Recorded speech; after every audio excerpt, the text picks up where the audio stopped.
Boa tarde a todos e a todas. Estamos iniciando mais uma série de conversas com professores do INC, dessa vez com o Paulo Gustavo Pereira, jornalista especializado em crítica de cinema e também em séries de TV e seriados como um todo. Tem uma trajetória muito importante na história da cinematografia brasileira, tanto envolvendo televisão quanto jornais e revistas, né? Trabalhou na TV Cultura, na Rede Globo, na extinta TV Manchete, né? na TV Tupi, e atualmente tem trabalhado com o Best TV, com um canal próprio, né? Produzindo conteúdos com entrevistas, né? E crítica de cinema, e escritor de 2 livros importantes, né? De um compilado com o Almanac dos Seriados de TV, que saiu pela Lei de Ouro em 2008, e também a Animac, né? o Almanac de Desenhos Animados, que saiu em 2010 pela editora Matrix. Paulo, a gente agradece pela sua participação e eu faço a minha primeira pergunta para dar o start no jogo, que é, passando por todos esses lugares, televisão, mídia impressa, né, crítica mais detida na parte escrita, e agora também com produção de conteúdo audiovisual para o YouTube, quais são as semelhanças e diferenças dessas plataformas, né, para um crítico e para o exercício da crítica de cinema como um todo? Eu primeiro agradeço a participação aqui, porque é muito interessante. Eu sempre levo em consideração não é bem um lema ou um ditado de um amigo meu, mas o que ele costumava falar, né? Ele faleceu há alguns anos, ele dizia assim: eu tenho tanta coisa na cabeça, eu queria tanto arranjar um jeito de passar isso para frente. É óbvio que eu não preciso esperar o ceifador chegar para começar a distribuir o que eu tenho na minha cabeça. Então, eu adoro essas conversas, porque dá para explicar bastante coisa. Primeiro, começando com a parte básica. Por que eu quis ser jornalista? Porque eu achava que ainda é uma profissão respeitável, apesar da Rede Globo. A gente tem... eu sempre achei que o grande barato do jornalismo era trabalhar em reportagem. Não como repórter, mas chefiar a reportagem. O chefe de reportagem tem um papel central na distribuição de matérias e tal. Bom, eu até consegui chegar lá, né? De assistente de redação e tal. Cheguei ao cargo de chefe de reportagem para descobrir, para minha infelicidade, que você não administra só a notícia, mas administra o ego de muito repórter que pode acordar de pé de virado, que não dormiu durante bem a noite, que tem problema na família. É um caos. O bom é que, com o passar do tempo, eu comecei a descobrir uma coisa que eu sempre curtia, que era falar sobre cinema, né? Mas eu nunca quis ser crítico do tipo, né, que vive em função disso. Mas ser um comentarista do que você vê das coisas mais divertidas. Foi quando pintou na minha vida o Jornal do Vídeo, que era um jornal do mercado de home entertainment, focado nas locadoras, né? Eu fui contratado e aí comecei a escrever sobre esse mercado, né? E aí comecei a assistir muito mais filme do que eu assistia antes, além do cinema. Comecei a assistir o VHS. Para quem não sabe, VHS é uma fita antiga que tinha filme dentro. É duro ser contemporâneo dessas coisas, viu? E com o passar do tempo, eu comecei a levantar informações para pesquisa, de uma pesquisa que eu queria fazer sobre séries de TV.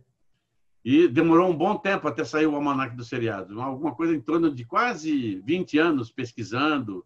Quer dizer, não que eu pesquisasse todo dia. Comecei entusiasmado, mas depois comecei a ter um monte de obstáculos no meio do caminho. Dos obstáculos vieram o dia a dia tradicional do trabalho e tal. Até que, com o início das atividades de TV por assinatura, eu falei: espera aí, agora, vamos lá. Para resumir essa história toda, eu já tive a possibilidade de transitar em todas essas áreas. Radiojornalismo, telejornalismo, jornalismo impresso. No rádio e na televisão, muito mais focado no jornalismo de geral, né? E no impresso, mais focado nessas coisas relacionadas à cultura pop, né? A primeira matéria que eu escrevi, inclusive, eu recuperei, porque o arquivo da Folha abriu, e eu fui lá e achei uma matéria que eu escrevi em 86. Faz tempo! E a única coisa que mudou para mim no dia a dia, que mesmo com as plataformas digitais, é que eu descobri uma coisa que eu não sabia que eu gostava tanto quanto eu gosto de fazer, que é escrever. O livro foi só uma conclusão lógica do trabalho da pesquisa, mas eu gosto de escrever. Então, quando eu tenho a oportunidade de escrever artigos tanto na Best TV, quanto na Freak Pop, que é outro portal que eu faço textos, né? E no Jornal 140, eu gosto de escrever, eu gosto de analisar as informações. Então, quando conversam comigo sobre o que você achou de tal seriado, eu não vou falar só que o ator é bonitinho, a atriz, eu vou mais fundo, eu vou no roteiro, por que a história tem que ser desse jeito. Hoje, por exemplo, ainda não foi publicado, vai ser publicado ainda essa semana um vídeo que eu fiz analisando 3 seriados de grupos de super-heróis, que é os Novos Titãs, o Umbrella Academy da Netflix, né, os 2 estão na Netflix, e o Patrulha do Destino. Mas qual a ideia? É simples, eu descobri que os personagens dos quadrinhos, quando são adaptados para a televisão, eles deixam de ser unidimensionais e têm personalidades extremamente, eu não diria marcantes, mas assim, chatas. Eles são egocêntricos, eles são pessoas que não concebem que eles têm que ficar juntos como grupo para um bem maior. Cada um quer tirar a sardinha do seu próprio, do prato principal para comer fora. Então, assim, é isso que eu acho que mudou bastante no meu estilo de trabalho, né? Fazer mais essas coisas mais analíticas, porque eu acho que as pessoas hoje em dia, por incrível que pareça, precisam muito mais de informação do que precisavam antes, quando os jornais, as revistas circulavam com mais facilidade. Aparentemente também diminuiu, né, os cadernos culturais e de crítica de cinema, como um todo, de música, né?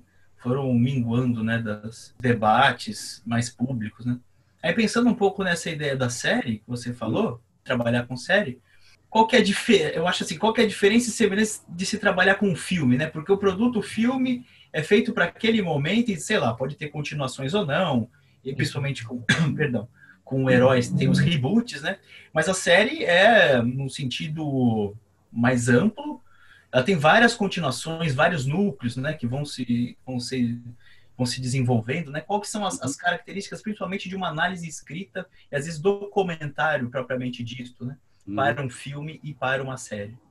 Marcos, olha, eu vou te contar uma coisa. Do jeito que você faz a pergunta, é exatamente a grande dúvida que paira no ar, porque assim, as séries evoluíram muito em 50 anos de teledramaturgia na televisão.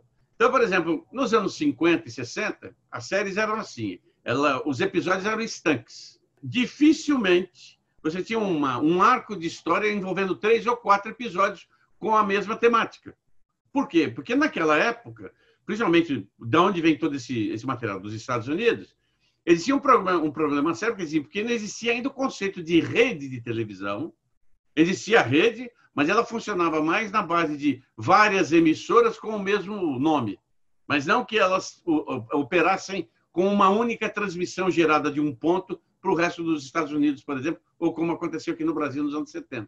Então, assim, você fazia um filme, você gravava um episódio, filmava, né? Geralmente era tudo feito em película, um episódio, revelava o filme, fazia 3 cópias e mandava entregar uma na costa leste, outra na costa oeste e uma parte em Chicago.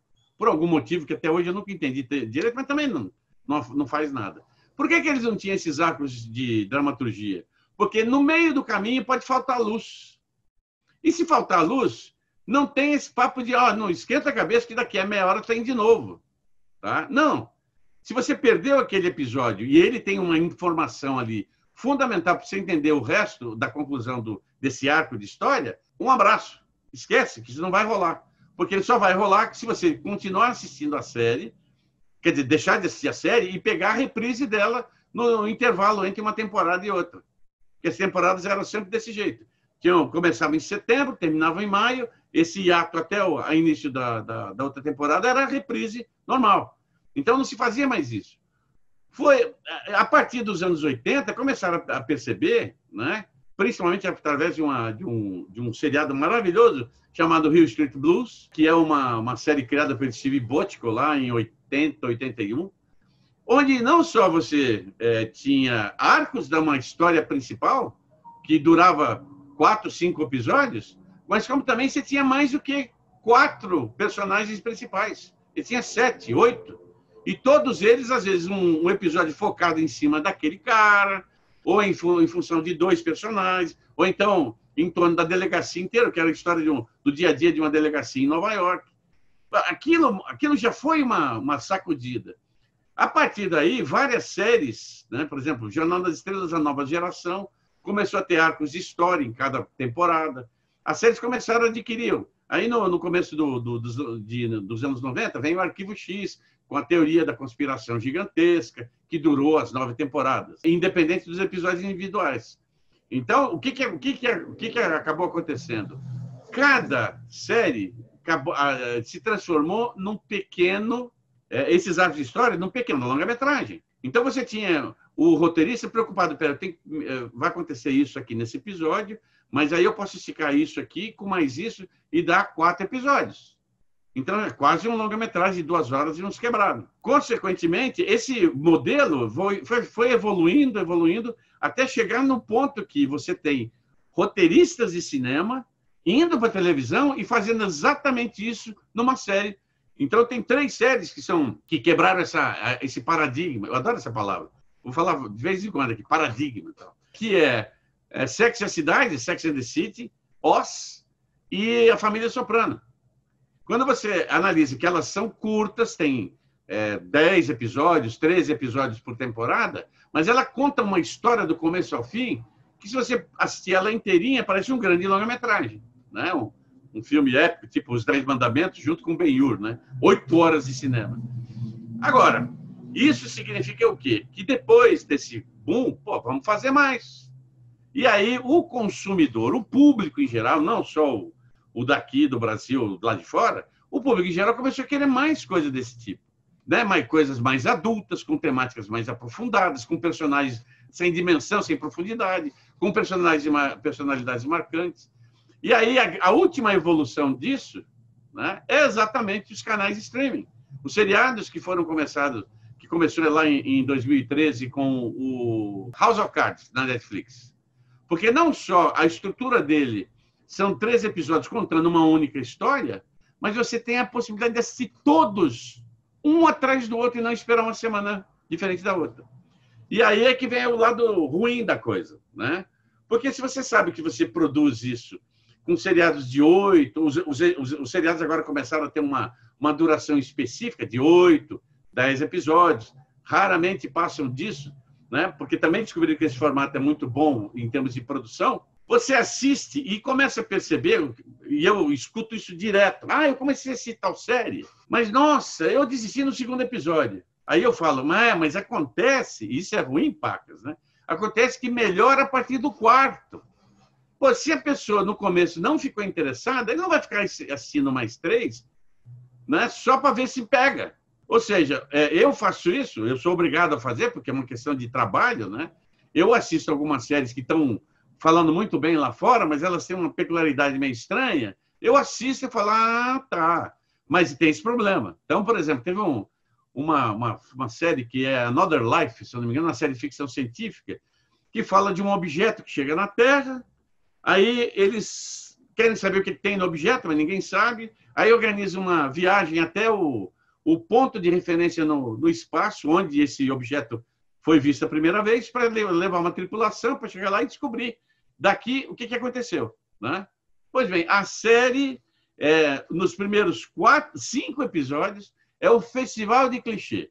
É uma mistura de Volta à Lua, Alien, Oitavo Passageiro. Vamos botar um monte de coisa aqui. E melhora, e muda radicalmente a partir do 5º episódio para frente. São 8. Aí, assim, eu assisti tudo, porque eu gosto de ficção científica e tal. E estava enchendo. Nossa, daí, agora eu sei que o cara que está ali é um androide. Aparece um androide, né? Mas nos últimos 3 episódios, eu falei, nossa, o que é isso? O que aconteceu?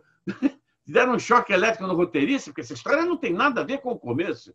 E fica muito mais intensa. Agora, isso tem acontecido demais. Por isso que, quando eu falo da sua pergunta, ela tem aquela carga que tem da pessoa que tem assistido muito seriado, né? E que tem visto essas diferenças do tipo, elas são longa-metragem, mas elas demoram um pouco para acontecer. O que mudou? Mudou é isso. Às vezes o roteirista senta e imagina, tem 8 episódios, então como é que eu vou transformar isso numa série? E aí te falo uma outra coisa, Marcos. Isso é muito interessante, porque você consegue comparar a narrativa dramática das séries que estão sendo produzidas hoje com as tentativas de roteiristas brasileiros de sair do arroz com feijão feito durante 50 anos nas telenovelas e nos especiais da Rede Globo. É um trabalho complicado, difícil. Quando você vê uma série, é muito mais fácil você ver uma série, uma minissérie brasileira bem construída, tá? Porque na realidade é o resumo de uma grande novela, a famosa telenovela.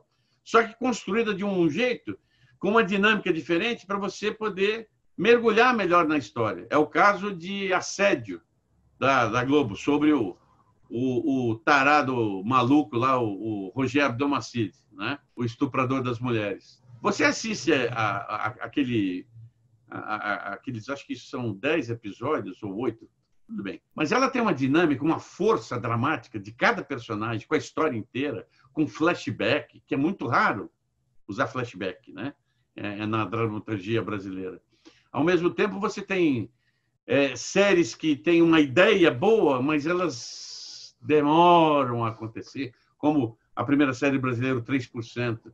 Aí muita gente reclamou que era uma série pobre. Não, a ideia é boa, mas ainda 90% das séries brasileiras produzidas nos últimos 5 anos ainda estão tateando. 5 anos não, 10. Porque tem lá o começo ali do seriado Mandrake, lá da HBO, que é um seriado que parece um senoide, né? Vem, vai, vem, vai. Um episódio maravilhoso, um outro terrível. Não tem meio. Não tem um meio. Por quê? Porque todo mundo ainda está fazendo experiência. Eu conheço vários roteiristas, de vez em quando eu cruzo com um e falo, o que você achou? Esse episódio eu achei muito bom. Mas você fez um da semana passada lá que você escreveu, eu falei, caramba, demora a acontecer o que precisa? Da mesma maneira que a série que eu assino embaixo, que é uma das melhores séries que eu já vi até agora, bem escrita, elenco legal, com uma temática diferente, é a coisa mais linda da Netflix, que chegou ano passado. Porque é uma série, 7 episódios, 40 e poucos minutos de duração cada episódio, falando sobre 4 mulheres na virada da década de 60, né, de 50 para 60, onde o roteirista se preocupou em deixá-las poderosas, mas sem empoderá-las, para não ficar um clichê fora de época, né? Do tipo, não, porque eu sou poderosa, que não sei o quê, ninguém me intimida. Não. Tem a sociedade machista daquela época do Rio de Janeiro, em cima do que elas estão tentando fazer, e tem uma outra sacada do tipo, não, mas eu consigo fazer, porque nem toda hora tem os machistas tomando conta do meu pescoço. Então, assim, eu estou vendo, eu estou me divertindo, mas apesar de vez em quando eu falo assim, não, eu preciso ir no cinema, eu tenho visto muito seriado, e com esse negócio de pandemia, não tem cinema, logo. Quer dizer, para não dizer que eu não fui no cinema, eu fui assistir no drive-in do Memorial da América Latina, um clássico da comédia, né? O Gordo e Magro, Os Filhos do Deserto, um longa-metragem de 62 minutos. Eu estava pensando aqui, enquanto você falava dessa questão da linguagem, né, de tatear, as séries brasileiras ainda estão tentando fazer os roteiros mais ou menos próximos ao que os seriados norte-americanos, ou mesmo franceses, alemães, poloneses já fazem, né? Que tem uma história bem forte de escrita, né? País como tem da Argentina também, né? Mas o que você atribui, eu não gosto muito de usar a palavra sucesso e fracasso, porque isso varia muito conforme a época, né? Mas o que você atribui geralmente algumas séries ao longo da história com temáticas, não sei, policiais ou hospitalares, né? Lembrando aquela sala de emergência, depois teve o Grey's Anatomy, o House. Tem uma tendência hipocondríaca das pessoas de gostarem desse tipo de seriado de gente doente, ou de séries policiais que são infinitas, né? Estão sempre sendo renovadas. O CSI, o que tem de tão interessante nesse mundo do crime e da medicina que deixa todo mundo ligado na televisão para saber o que vai acontecer? Eu escutei eu poderia fazer um comentário de boa pergunta, Marcos, mas na realidade eu descobri que quando você faz isso, quem responde com esse tipo de pergunta significa que não sabe a resposta. Ao contrário, eu sei bem. Eu tenho uma experiência muito prática em casa por causa da quarentena. que é a minha irmã chegando para mim e dizendo, putz, eu não sei o que eu assisto, porque ela gosta de filme, mas não é uma moviegoers como eu, né? Mas eu falei, assiste uma série. Por que você gosta? Aí minha filha, que é fã de Grey's Anatomy, falou, assiste Grey's Anatomy. E ela assistiu 15 temporadas, que está disponível na Netflix, todo dia, quase 5, 6 horas por dia assistindo isso. O que atrai as pessoas nessas séries são duas coisas que... Aliás, o sucesso de uma série depende, para mim, de 3 fatores básicos. Quer dizer, a história... Nós vamos falar sobre o quê, meu amigo? De tal coisa. Ok. O elenco, porque se a história e não tiver elenco que tenha personagens que não se entrosem com os personagens, pode ter certeza que ninguém vai assistir. Ou vai assistir por causa da história e vai... Puta, mas aquele cara é muito ruim. Se não fosse essa história que estão contando, eu já tinha desistido. E eu acho que é o que fecha tudo, uma boa direção. Uma direção que eu digo assim, não é só o cara, o diretor que está na cena com o ator, não. É o diretor geral, porque você tem esse cargo do tal, que em inglês é showrunner, né? Que é o cara que conduz o show, que conduz o seriado. Eu acho que é um título mais apropriado aqui seria o diretor-geral, que cuida de tudo, que olha, o elenco está funcionando, a história está funcionando, pega no pé dos roteiristas, olha, o personagem da semana passada teve tal coisa, o próximo episódio tem que reforçar essa coisa que nós vimos, isso, infelizmente, é o dia a dia, né? A audiência do seriado. Né? Como uma telenovela, ela vai para um lado ou vai para o outro de acordo com o resultado da audiência. Um personagem forte fica mais forte e um personagem fraco que se destaca começa a ficar mais forte quanto o outro. Você vai fazendo correção de trajeto. Agora, as pessoas vão atrás das histórias que têm, entre aspas, um pouco de ligação com elas. Ou seja, uma coisa diferente. E o diferente pode ser o seguinte. Por que deve... Bom, e uma outra coisa. Todo seriado tem seu público em função da sua faixa etária. Então, assim, os dramas do cotidiano, os Waltons dos anos 70, Grey's Anatomy, ou lá atrás, Cidade Nua, né? Que é um policial documental que se passava nas ruas de Nova York, que depois foi trazido para os anos 90 no Nova York contra o crime, né? Com essa ideia de que você está com a câmera na mão filmando as pessoas normais na rua. Só que as pessoas normais na rua, teoricamente, são chatas, porque você é uma pessoa normal e anda na rua, né? Agora, o jeito dessa pessoa normal ficar atuando, como é que ele vai... por exemplo, o Sipovitz, que era o personagem um detetive lá de Nova York contra o crime.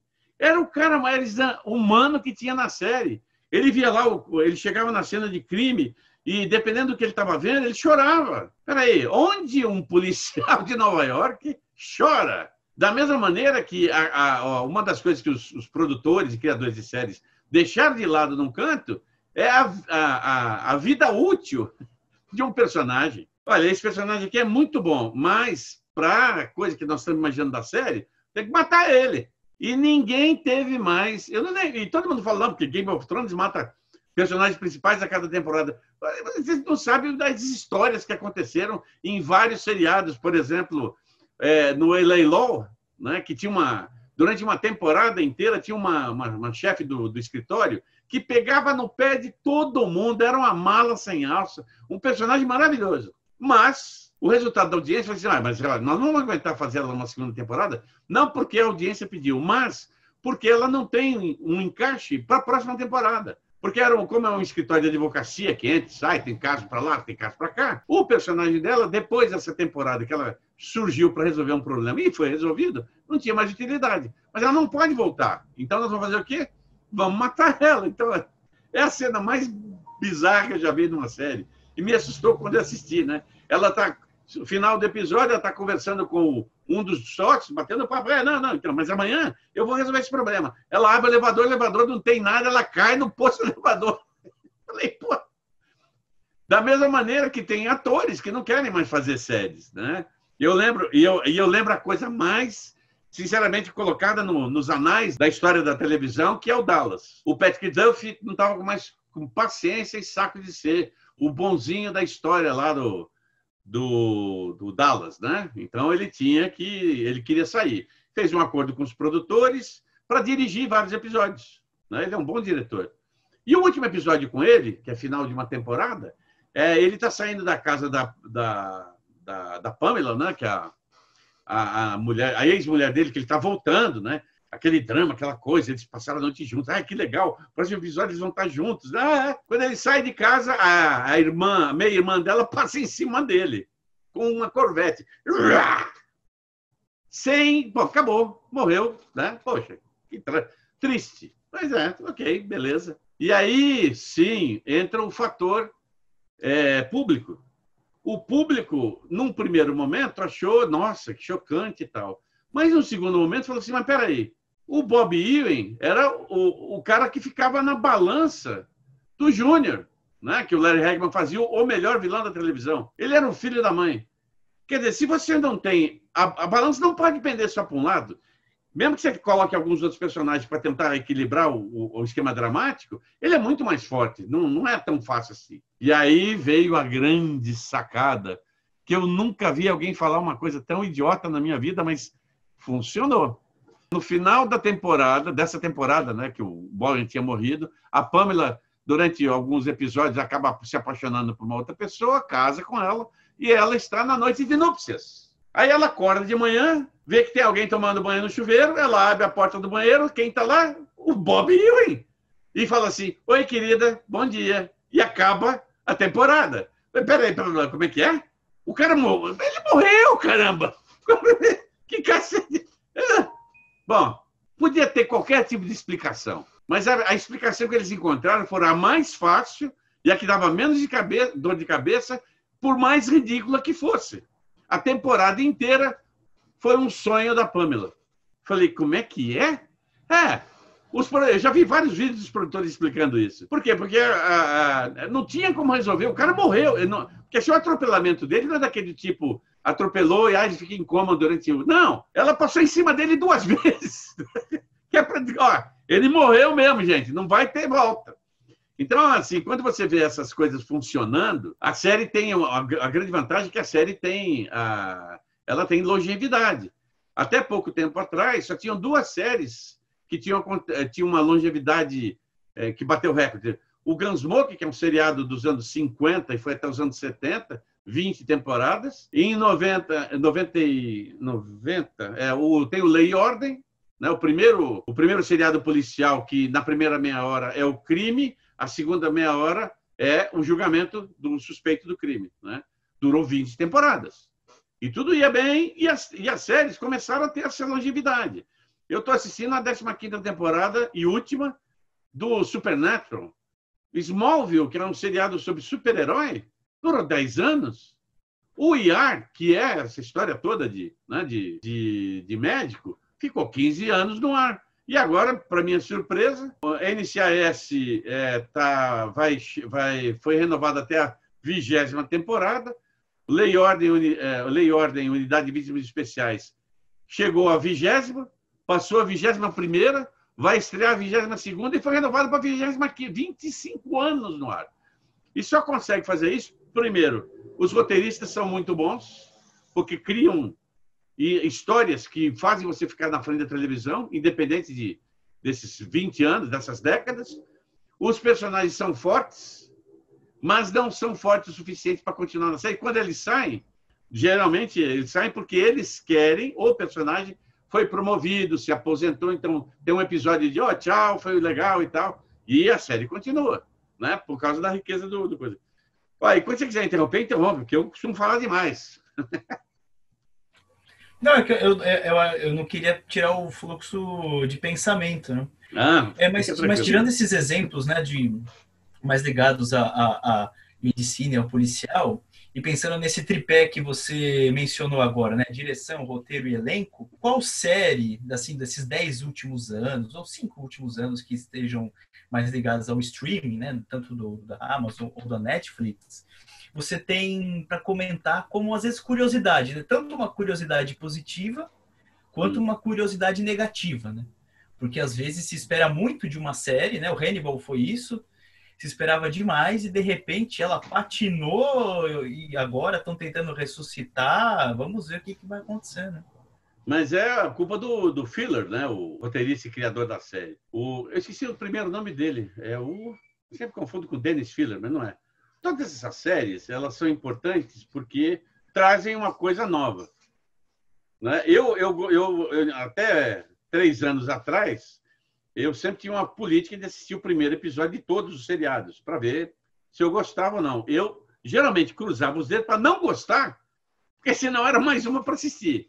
E fazia cruz na hora que eu recebi um e-mail da Netflix dizendo assim: achamos que essa série é boa para você.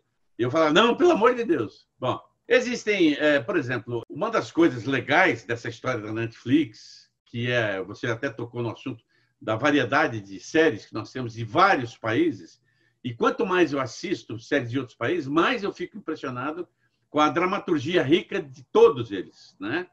Nós temos uma puta dramaturgia, uma coisa muito boa, muito grande, mas ainda não chegamos, não conseguimos encontrar rota para fazer o seriado.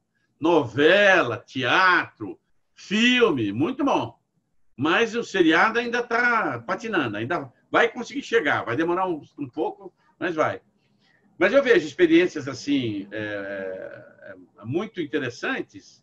Por exemplo, na Netflix eu vi uma série coreana que me surpreendeu pacas em 6 episódios, chamado Kingdom, que é a história de uma trama que se passa nos bastidores do Império coreano no século XIV, tá? Até aí tudo bem, mas que envolve zumbis. Falei, como é que é? Eu vi o trailer, peraí, ok, filme de época, Coreia, nossa, artes marciais, não sei o quê, e tem zumbi? Ai, pelo amor de Deus, isso é uma palhaçada. Não, me surpreendeu, como me surpreendeu o Expresso para o One, né? Como é que é o nome? Apocalipse Zumbi? Não, como é que é o nome? O trem, o trem que tem na Coreia, né? Acho que é Expresso para o One, que seja, tanto faz. Depois pesquisaremos, né? Mas é um jeito de criar uma história de zumbi completamente fora do padrão. Aí eu vou assistir uma série chamada Jogos Sagrados, feitos na Índia, que a gente sabe que Bollywood, que o cinema indiano é um cinema muito diferenciado, porque quando você começa a ver o drama de uma pessoa, tá, ele começa a cantar. Eu assisti um trecho de um filme policial de 5 minutos sobre tráfico de drogas, que no meio do tiroteio os caras começam a cantar. Falei, tudo bem, é o jeito deles. Mas a série, como a série não tem o controle, entre aspas, do governo, é uma coisa mais criativa. Então tem cenas de nudez, cenas de sexo, violência explícita. Mas isso aí, tudo bem, isso tem um monte de série. O que me chamou a atenção é que é uma série que fala sobre a investigação de um crime contada por quem morreu. Estilo Beleza Americana? Não, melhor ainda. Porque ele vai narrando a história inteira. E eu assisti as 2 temporadas, tem 2, né, disponíveis na Netflix. Você vai assistindo as temporadas e vê que o personagem desse cara, ele vai costurando a história e te fazendo entender o que está acontecendo. Porque tem muito flashback. Tem flashback dele jovem, dele mais adulto, dele nas vésperas de ser morto. E tudo isso eu não estou dando spoiler, porque isso acontece exatamente nos 5 minutos iniciais do seriado. Então, quando você tem essa quantidade enorme de informação para transformar isso numa série, ela tem que ser atrativa. Para você ser atrativa, e aí eu falo, o que não me atrai? Quando lançaram Casa de Papel, falaram, Casa de Papel, isso aqui. Aí eu assisti. Assisti 2 primeiros episódios e não assisti mais. Porque não tinha nada, dramaticamente falando, que eu já não tivesse visto em Golpe de Mestre, 11 Homens do Segredo, está tudo lá. Só que é numa série espanhola. Vai ter a 4ª temporada. Ok, e vai ser a última, ou quinta temporada vai ser a última. Mas não trouxe nada de novo. Trouxe para mim da Espanha a minha curiosidade de saber, mas tem mais coisa espanhola. E aí eu vejo lá Ministério do Tempo, que é um banho delicioso de viagem no tempo. Só que não é uma máquina, não é uma energia, nada. É um buraco gigantesco que tem no meio de Madrid, que o governo tampou, e você tem várias escadas de acesso. A cada vez que você abre uma porta, você entra numa época diferente da história da Espanha. E tem um monte de gente que quer entrar e mudar a história por causa dos livros, etc. Então, eles organizam esse grupo com uma pessoa do dia de hoje, uma pessoa de 10 anos atrás, uma pessoa do século passado, para que tudo seja fácil de você visitar nos momentos. Onde alguém criou uma coisa tão fantástica como essa? Então, assim, hoje em dia, você tem que saber exatamente o que você gosta. Eu gosto de coisas mais... tem gente que não gosta de seriado. Assiste novela o tempo todo, mas não gosta de seriado. Aí eu pergunto, mas peraí, mais ou menos... Não é mais ou menos. Porque o seriado, além do que tu fala na minha língua, desculpa, hoje em dia é raríssimo série ou filme não ter a versão dublada em qualquer plataforma, até em TV por assinatura. Não é nem obrigação por lei, é uma obrigação de bom senso. Principalmente num país que nós temos mais de 30 milhões de pessoas analfabetas, fora os analfabetos funcionais formados nos últimos governos. Mas isso é política, depois a gente discute. Então, assim, você tem muita coisa legal e às vezes, para mim, fica difícil de falar isso aqui é meia boca e tal. Eu falo pelo meu gosto pessoal. Eu tinha assistido How I Met Your Mother, eu acho que estava sexta temporada, e eu achei o jeito do episódio, meia hora, mas o jeito do episódio de contar essa história de como o cara conheceu a mãe através... Eu achei doido. Eu falei, não, peraí, deixa eu assistir mais. Aí eu fui vendo as primeiras temporadas e tal. Nossa, aquilo lá é o Lost da comédia, né? Porque uma coisa que acontece nesse episódio, passa 30 episódios, eles fazem referência a isso que aconteceu aqui, que é o caso do Lost. O Lost fez esse sucesso todo porque as pessoas ficavam na dúvida do que estava acontecendo, mas achavam aquilo fascinante. Da mesma maneira, 24 horas. Uma das melhores ideias desse século é o seriado 24 horas, que você tem uma história contada inteira durante um dia, cada episódio é 1 hora. Ou, se você quiser uma coisa mais sofisticada, que é o que me pegou, é Downton Abbey. Quando eu fiquei sabendo que a série, que já estava na primeira temporada, né? Eu não tinha visto ainda, mas que que era o Julian Fellowes, que era o roteirista, o criador da série, eu falei, peraí, esse cara ganhou o Oscar de melhor roteiro pelo Assassinato de Gosford Park, que é a história de uma relação, quer dizer, que é o dia a dia na casa de uma nobre inglesa durante a Segunda Guerra Mundial, um pouco antes, e o que acontece com os seus serviçais, né, os empregados e tal. Aí eu falei, será que vale a pena? Bom, mas é o Follow, ele ganhou o Oscar com esse negócio. Porque assim, se alguém contar uma história para você, olha, você tem que assistir essa história, essa série é muito legal. Ela fala sobre a relação entre empregados e patrões. Você fala, mas pô, o que é isso? Luta de classes? Não. Mas aí você assiste o primeiro episódio já me pegou por ali, porque começa com uma coisa inusitada, quer dizer, olha, o herdeiro de Downton Abbey morreu afogado no Titanic, né? Porque se passa exatamente em 1912. E daí para frente, pô, fica uma história maravilhosa. O cara, além de ter a Meg Smith, que para mim já valeria a série só por causa dela. Então você tem esses momentos de séries que você fala assim, pô, eu tenho que assistir isso. Eu recomendei um monte de seriado para muita gente que não gostava de séries. E por causa disso, por exemplo, começaram a me mandar ao WhatsApp, acabei de assistir tal coisa, o que você acha de eu ver tal coisa? Então assista, divirta-se. O legal é você, primeiro, se divertir, né? Eu estava pensando aqui, você falou no começo dessas séries estrangeiras, eu lembrei, acho que é A Louva a Deus, que é uma série francesa. Uma minissérie, né? Uma minissérie, né? É. Que é muito boa, assim, bem sucinta, história simples, bem contada. Né? Mas as séries francesas, vou te contar um negócio, tem uma série francesa policial, né? Tem várias, aliás, felizmente as plataformas estão descobrindo as outras, sem ser a Netflix, estão descobrindo isso. Então, por exemplo, o canal Mais Globosat, que está dentro do Now, ele tem muita coisa estrangeira. Foi lá que eu assisti a série The Bridge, né? Que é a série policial que eu nunca vi na minha história, né? Que tem um crime que acontece, um corpo achado no meio da plataforma da ponte que liga a Dinamarca com a Suécia, né? Tem um nome lá, ponte. O corpo que acham dentro é um corpo que está cortado ao meio. Na parte onde é a Dinamarca, está metade do corpo do sueco. E do outro lado, que é da Suécia, está o Dinamarca. E aí juntam 2 detetives, um de cada país. Nossa, são 4 temporadas, também curtas, 8 episódios. Que eu falei, meu Deus do céu. Aí você descobre que esses seriados, de uma maneira geral, não tinham onde ser exibidos. Tem seriados que você está assistindo hoje que foi produzido em 99, 2001, 2002. Mano, tem o Capitão Sharif, que também está no Mais Globosat, que é um seriado francês, de um chefe da cidade, um chefe de polícia, não, um detetive da polícia de Lyon. Da mesma maneira que a Netflix tem aquele Marcel, né, com Gerard Depardieu, que se passa no principal porto francês, que é Marseille, que também é o maior porto de tráfico de drogas da Europa, né? Pelo menos era quando assistia a Operação França. Se mudou, eu já não sei mais. Um pouco dessa produção também está chegando agora, né? De outros países, também com essa linguagens e histórias, né? Que aparentemente não tem muito a ver conosco aqui no Brasil, por N razões, né? Tanto culturais quanto de históricas e tudo, mas que de repente alguma série ou outra faz um tremendo sucesso, né?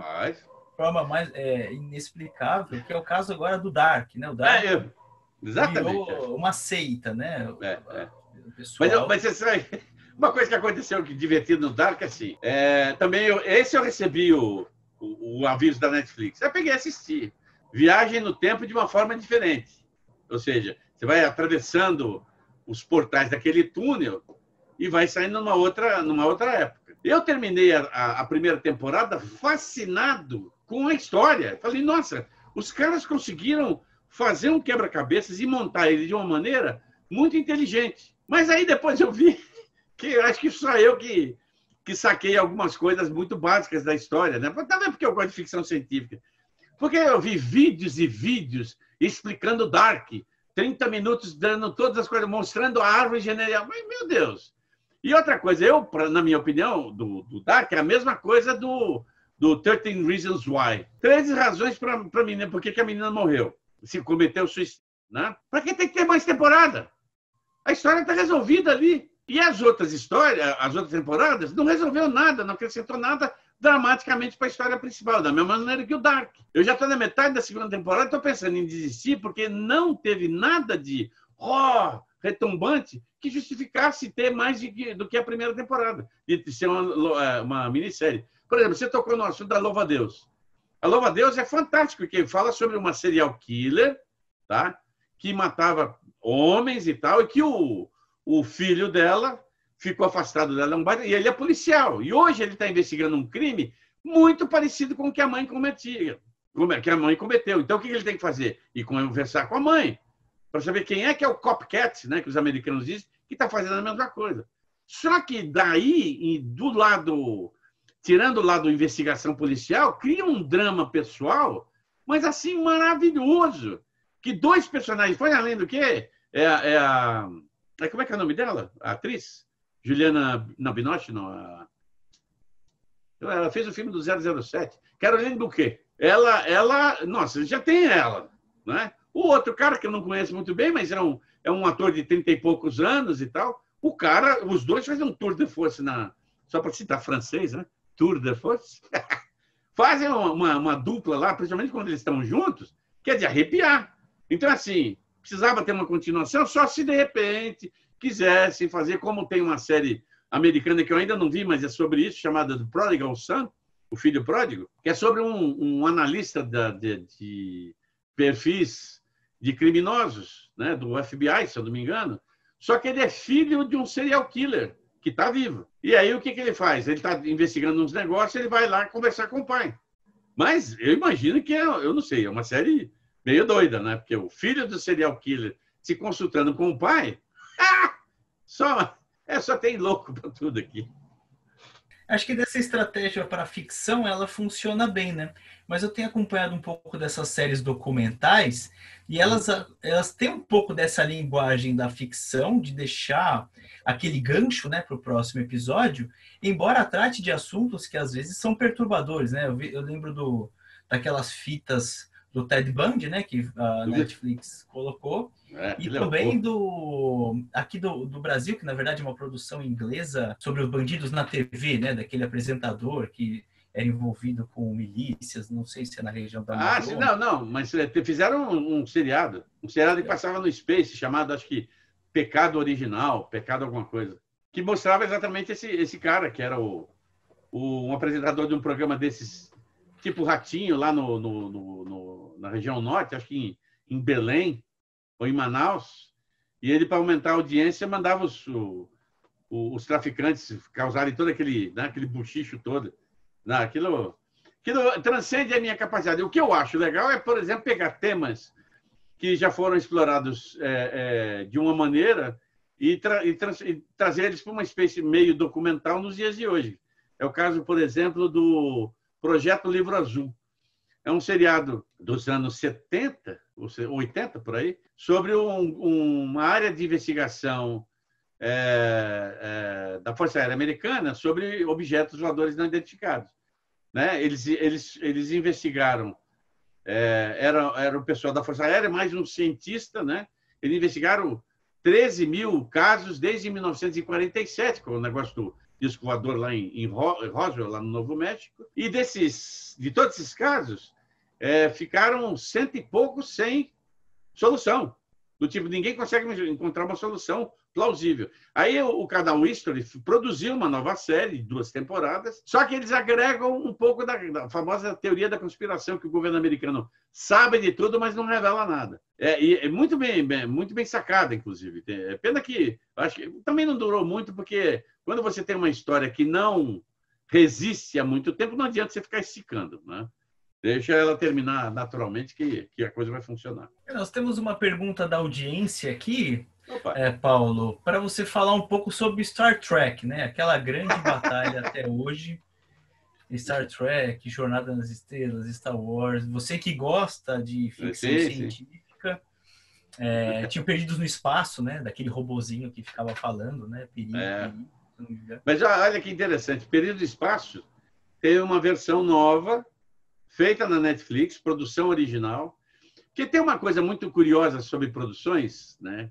Que é assim, quando você vê uma série que tem começo, meio e fim, e ela funciona, ela é referência de alguma outra coisa do passado, é sinal que o produtor, o criador, ama essa coisa do passado. Não sei o nome dos produtores de Perdidos no Espaço, mas eles amavam a série original e fizeram uma homenagem com a nova série.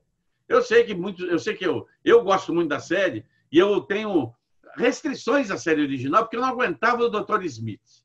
E muita gente adora por causa do Dr. Smith. Eu não gosto. Dr. Smith, depois de aprontar pela primeira vez, eu já tinha aberto a comporta de ar, jogado ela lá dentro. Tchau. Ele não aparecia mais nos episódios. Morria, ponto final. Mas eles criaram uma série onde a participação do Dr. Smith, a doutora Smith, né, funciona muito bem. Então, assim, um outro seriado que a pessoa lê o livro original, curte, Uma Maldição na Mansão Hill, também na Netflix. Porque é muito legal. Olha, eu confesso para você, eu sou um cara que assiste filme de terror, tal, com exceção daqueles tradicionais sustos, né? Que o cara olha para cá, não tem nada. Olha para cá, não tem nada. Quando ele volta, ele toma um susto, que isso assusta qualquer um. Esse seriado foi um dos primeiros que me fez saltar da cadeira na sala. E é um seriado de televisão, não é no cinema escuro que você, né, tá influências de todos os lados, além do que é uma sala escura. Dá medo ficar assistindo filme de terror no escuro. Esse cara fez um seriado do começo, meio a fim. O que é o problema do Thriller? O Thriller é genioso, né? Eu acredito que a última temporada do Hannibal, ele já devia estar com o saco cheio, porque aí começou a fazer outras coisas, né? E aí vamos mudar, porque assim, aquele final, para quem assistiu o final, eu não gostei daquele final. É um final lógico para a história que acontece, mas desculpa, não é o final que todo mundo gostaria de ver. Na minha cabeça, o final lógico para o Hannibal, óbvio, o Hannibal tem que morrer. Mas quem tinha que matar o Hannibal? A Clarice. Essa é a mulher que não apareceu na série. Apareceu todos os outros personagens do livro do Tom Harris, dos filmes, mas não aparece a Clarice. Se aparecesse, ia ser um final muito legal, que, aliás, seria um terceiro filme bem-vindo, né? Ela mais velha, ele velhinho, ator e atriz, né? Jodie Foster e o Anthony Hopkins. Ia ser um final bem legal. Eu vou mandar uma carta para ele. Então, o Thriller, eles chamaram ele para fazer alguma coisa nova de Jornada nas Estrelas, né? A gente sabe que a série tem a série clássica, o desenho animado, depois vem a nova geração, Deep Space Nine, Voyager depois termina com Enterprise. E ficou quase 20 anos sem nada. Quase 20 anos? Ficou um bom tempo sem nem nada de Jornada das Estrelas no ar. Então eu vou criar uma antologia, onde eu vou explorar o universo de Jornada das Estrelas episódio a episódio. Legal. Mas, você sabe que no meio do caminho tinha uma pedra. No meio do caminho tinha um asteroide, provavelmente. Ele criou a história do Discovery para ser o primeiro episódio. E o Discovery, na realidade, não era o nome da nave. Tá? Era o nome da série, de descobrimento. Né? Jornada das Estrelas, descubra esse novo universo que eu estou criando. Mas brigaram de arrancar raba, saiu da série. O primeiro e o segundo episódio tem a mão dele, né? Mas eu diria que tem a mão dele meia boca. O resto da série, às vezes, é muito odiada por vários fãs de Jornada das Estrelas, porque não remete às origens, né? Ao humanismo perene dentro da série. Então, quando surge a segunda temporada de Discovery, aí fica assim, teve um pega para capar dentro do fandom. Só que eles resolveram, na terceira temporada, literalmente zerar a série e começar do zero. Quem assistiu já sabe o que eu estou dizendo. Não vou falar spoiler aqui. Ao mesmo tempo, o Alex Kurtzman, que é um fanático por grandes jogadas de televisão, ele é um dos queridinhos, junto com o Roberto Orci, do J.J. Abrams, fazia parte da patota dele, ajudou a escrever, entre outras coisas, o Alias, né? O Codinome Perigo. Aí trouxe para a televisão a nova versão de Havaí 5.0. Ele é um monte de coisa.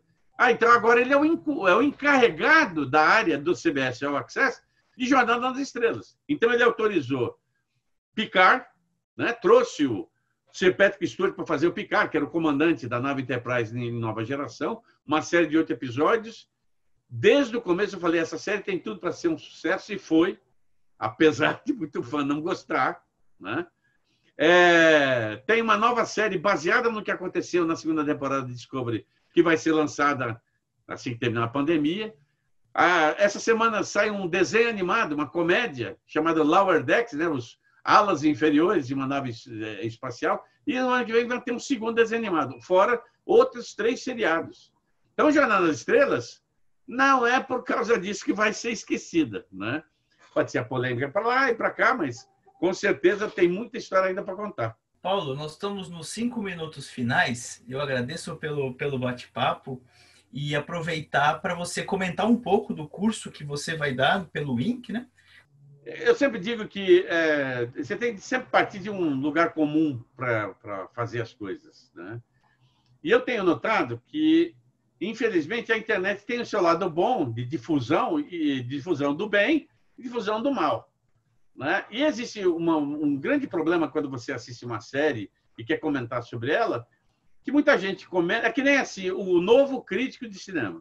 Tá? O novo crítico de cinema, ele, para mim, tem que ter assistido nos últimos 10 anos, o novo crítico hoje, com 20 anos, nos últimos 10 anos, ele deveria ter assistido, no mínimo, 2.000 filmes. E não 2.000 filmes de super-herói, de ficção científica, ou de suspense, ou da franquia, qualquer franquia do tipo vampiros que brilham durante o dia. Né? Não, filmes. Então, é um cara que, por exemplo, teria que pegar a lista do American Film Institute, os 100 filmes de lá, e ter sido todos. Ou pego todos os ganhadores do Oscar, ou todos os ganhadores de Cannes, e ver se ele já conseguiu assistir tudo isso. Eu, que estou nessa luta há um baita tempo, eu peguei e resolvi fazer uma lista dos filmes que eu tinha assistido do Oscar. E descobri que tem pelo menos 15 de todos esses Oscars de 90 e poucos anos, eu não assisti. Alguns difíceis de ver, porque são filmes dos anos 40 que não tem cópia em lugar nenhum. Outras coisas mais modernas. Né? E tem algumas coisas que eu não assisti porque eu realmente não estava com paciência de ver, né? Ideias que não me... Né? Sabe, por exemplo, como é que é o nome? O Segredo da Água, não, o Mistério da Água. O filme que ganhou o Oscar.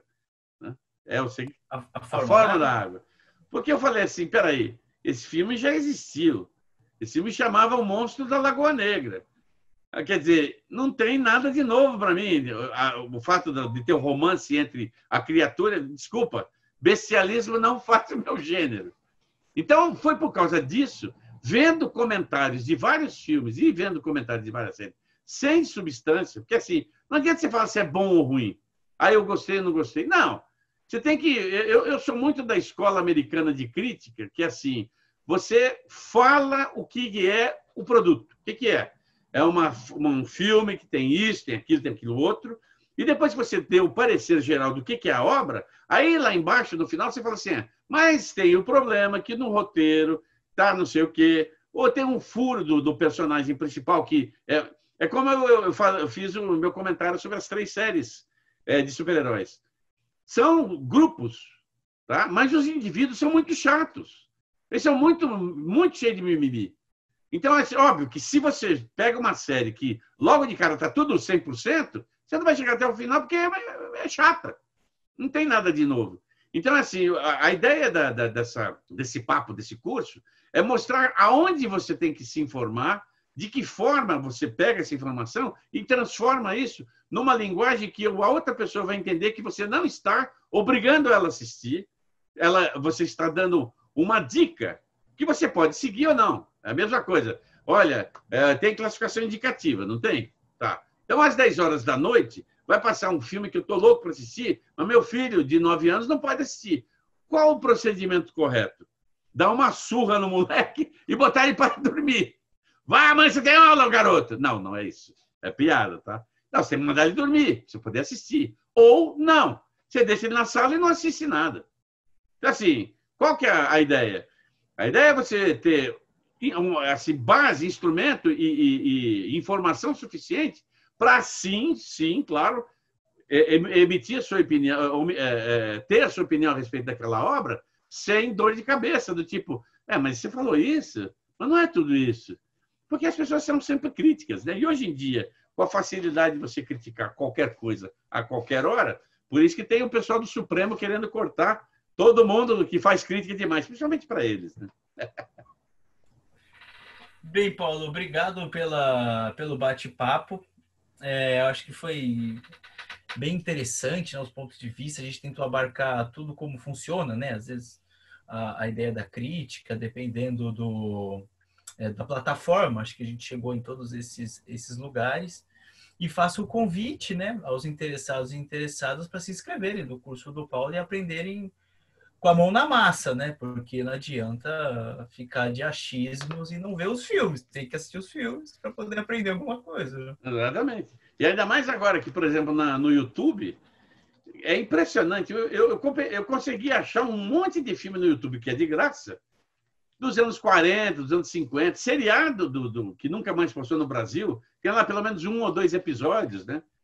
Que nem esse filme do Mr. Rogers, que eu nunca vi o Mr. Rogers, mas eu assisti 2 episódios da série que ele fazia lá nos Estados Unidos e entendi como a gente precisava do Mr. Rogers na televisão brasileira, viu? Bem, então a gente encerra com essa última fala do Paulo. Agradeço mais uma vez pela sua participação. Obrigado. Em breve nos encontraremos pessoalmente, se tudo der certo. E a cerveja por sua conta, tá? Obrigado, Paulo. Obrigado pela audiência e depois assistam ao bate-papo nas nossas plataformas. Né? Beleza? Abraços a todos. Paulo. Abraços a todos. Tchau, tchau.